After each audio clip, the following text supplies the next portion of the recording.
غزوہ بدر 313 صحابہ کرام نے جنگ میں حصہ لیا، 14 شہداء ہیں جن میں ایک شہید سیدنا عبیدہ بن حارث رضی اللہ عنہ کسی وادی الحمرا میں رام پر مارے جو بدر کی جنگ میں زخمی ہوئے۔ فتح بدر کے بعد راستے میں شہید ہوئے، تو یہی وادی الحمرا میں 4-5 کلومیٹر پیچھے پہاڑوں کے پیچھے وہ آرام پر مارے سیدنا عبیدہ بن حارث رضی اللہ عنہ۔ اس جگہ کی دوسری نسبت ایسے بات ہمارے بڑے سنگیت پاک و ہند کے پاکستان کے ایک بزرگ گزرے حضرت پیر میر علی شاہ رحمۃ اللہ علیہ، جو جب ان کا اس راستے سے گزر ہوا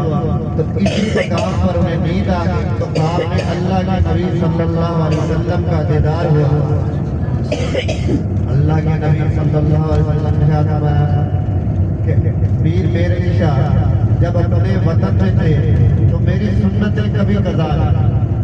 جب میرے وطن میں آئے تو سنتیں قضا کر بیٹھے، آپ سے بیدار روئے۔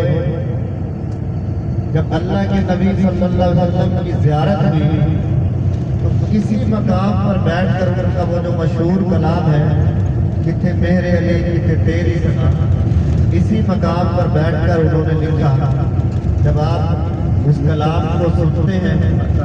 اللہ کے نبی صلی اللہ علیہ وسلم کی نعت کو، اس کلام کو سنتے ہیں تو آپ کو سمجھ لگتی ہے کہ ہاں جس بندے نے یہ کلام لکھا ہے واقعی اس نے صورت کو دیکھا۔ بھائی صاحب، اللہ کے نبی صلی اللہ علیہ وسلم کا ارشاد مبارک ہے، جس کسی نے خواب میں مجھے دیکھا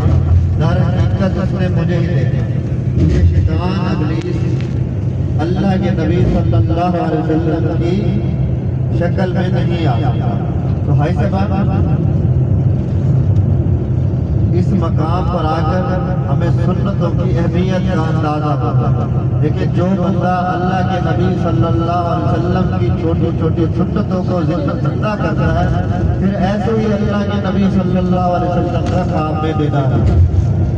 تو یہاں سے گزرتے ہوئے آپ دعا کریں کہ اللہ تعالیٰ ہمیں اللہ کے نبی صلی اللہ علیہ وسلم کی چھوٹی چھوٹی سنتوں کو زندہ کرنے والا بنائے، اللہ کے نبی صلی اللہ علیہ وسلم کی سنتوں پر عمل کرنے والا بنائے۔ ایسے بات حضرت پیر میر علی شاہ رحمۃ اللہ علیہ کا وہ کلام انہوں نے یہاں بیٹھ کر لکھا، دیکھتے ہیں اگر نیٹ چلتا ہے تو وہ کلام سن لیں گے۔